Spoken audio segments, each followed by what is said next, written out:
Breaking news చూస్తున్నాం. మహారాష్ట్ర రాజకీయాలు మళ్లీ తెరపైకొచ్చాయి. మహారాష్ట్రలో 16 మంది శివసేన ఎమ్మెల్యేలపై అనర్హత ఫిర్యాదు నమోదైంది. నిర్ణయాన్ని స్పీకర్ రాహుల్ నర్వేకర్ ప్రకటిస్తున్నారు. షిండే ఉద్దవ్ వర్గాలు పరస్పరం ఫిర్యాదు చేసుకున్నాయి. సుప్రీంకోర్టు ఆదేశాలను గౌరవిస్తున్నానని వ్యాఖ్యానించారు స్పీకర్.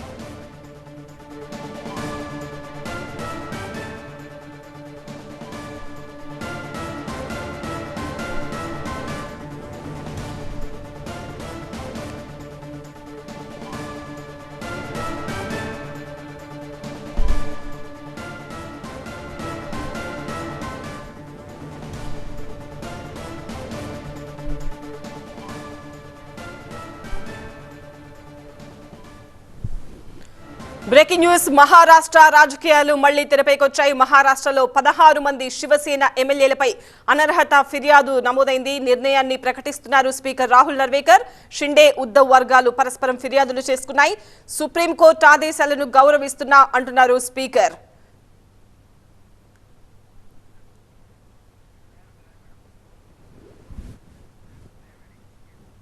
మా ప్రతినిధి మహాత్మా మరింత సమాచారం లైవ్ లో అందిస్తారు. మహాత్మా, 16 మంది శివసేన ఎమ్మెల్యేలపై అనర్హత ఫిర్యాదుకు సంబంధించి ఇప్పుడు రాహుల్ నర్వేకర్ స్పీకర్ ఒక నిర్ణయం తీసుకోబోతున్నట్టు తెలుస్తోంది. ఆ నిర్ణయం ఎలా ఉండబోతోంది? నెక్స్ట్ స్టెప్ ఏంటి?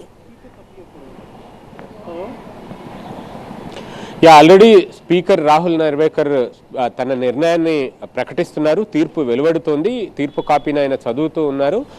మొత్తం 54 మంది శివసేన ఎమ్మెల్యేల మీద అనర్హత వేటుకు సంబంధించిన వ్యవహారం ఇది. అందులో 40 మంది ఏక్నాథ్ షిండే వర్గం, ఇంక్లూడింగ్ చీఫ్ మినిస్టర్గా ఉన్న ఏక్నాథ్ షిండేతో పాటుగా మొత్తం 40 మంది ఎమ్మెల్యేలు ఏక్నాథ్ షిండే వర్గం వాళ్ళు ఉన్నారు.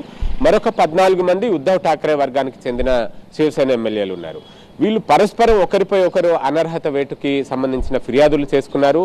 అవి ఎలక్షన్ కమిషన్ వరకు కూడా వచ్చాయి. ఈ క్రమంలో అసలు మొత్తం వ్యవహారాన్ని అంతా కూడా పూర్వాపరాలు ఉపోద్ఘాతం అంతా ఆయన చెప్పుకుంటూ వస్తున్నారు రాహుల్ నర్వేకర్. ఆ క్రమంలో పార్టీకి సంబంధించిన కాన్స్టిట్యూషన్, ప్రతి రాజకీయ పార్టీకి పార్టీ కాన్స్టిట్యూషన్ ఒకటి ఉంటుంది. అది ఎలక్షన్ కమిషన్కి సబ్మిట్ చేస్తూ వస్తుంటారు. 2018లో దాన్ని ఒకసారి అమెండ్ చేశారని, ఆ అమెండెడ్ కాన్స్టిట్యూషన్ ప్రకారం వీరిని అనర్హత వేటు వేయాలి అన్నట్టుగా ఒకవైపు వాదనలు వినిపించారు. అసలు 2018లో చేసిన అమెండ్మెంటే చట్టబద్ధం కాదు, అది ఏకపక్షంగా చేశారు కాబట్టి దానికి విలువ లేదు అంటూ మరొకరు వాదనలు వినిపించారు. ఇవన్నీ కూడా తన తీర్పులో వెలుబుచ్చుకుంటూ వస్తున్నారు. And at the same time party leadership విషయంలో రెండు వర్గాల మధ్య ఎక్కడా కూడా కన్సెన్సస్ లేదు, పూర్తి భిన్నాభిప్రాయాలు వ్యక్తమయ్యాయి. ఈ పరిస్థితుల్లో లెజిస్లేటివ్ పార్టీలో మెజారిటీ వర్గం ఎవరినైతే తమ నేతగా చెబుతారో వారే పార్టీకి సంబంధించి పూర్తి అధికారాలు కలిగిన వ్యక్తిగా ఉంటారు అన్న అభిప్రాయాన్ని స్పీకర్ వ్యక్తపరుస్తున్నారు. బట్ ఇంకా తీర్పు కాపీ పూర్తి కాలేదు. తీర్పు చదవడం పూర్తయిన తర్వాత ఆయన కంక్లూజన్ ఏంటి, అల్టిమేట్గా ఇచ్చిన ఫైనల్ జడ్జిమెంట్ ఏంటి అన్న దాన్ని బట్టే మనం అర్థం చేసుకోవచ్చు. అయితే ఈ తీర్పు వివరించడానికంటే ముందు ఉద్ధవ్ ఠాక్రే వర్గానికి చెందిన ఎంపీ సంజయ్ రౌత్ మాట్లాడుతూ ఇదంతా కూడా ఒక మ్యాచ్ ఫిక్సింగ్ లాంటిదే, ఇది ఎలాగూ ఏక్నాథ్ షిండేకి అనుకూలంగానే వస్తుంది అన్న అభిప్రాయాన్ని వ్యాఖ్యల్ని ఆయన చేశారు. సో దీని మీద తాము మళ్ళీ న్యాయ పోరాటం చేస్తాం, సుప్రీంకోర్టు వరకు వస్తాం. ఒకవేళ స్పీకర్ దగ్గర తమకు అనుకూలంగా ఈ తీర్పు రాలేదు అనుకుంటే గనక ఖచ్చితంగా మళ్ళీ సుప్రీంకోర్టును ఆశ్రయించి న్యాయ పోరాటాన్ని కొనసాగిస్తామంటూ ఆయన వర్గం నేతలు ముందుగానే ప్రకటించారు. బట్ ఇంకా ఇప్పుడు తీర్పు అయితే ఫైనల్గా రావాల్సి ఉంది. ఆయన చదువుతూ ఉన్నారు. ఫైనల్ కంక్లూజన్ ఏంటి అనేది కాసేపట్లో ఒక క్లారిటీ వస్తుంది. రైట్ మహాత్మా.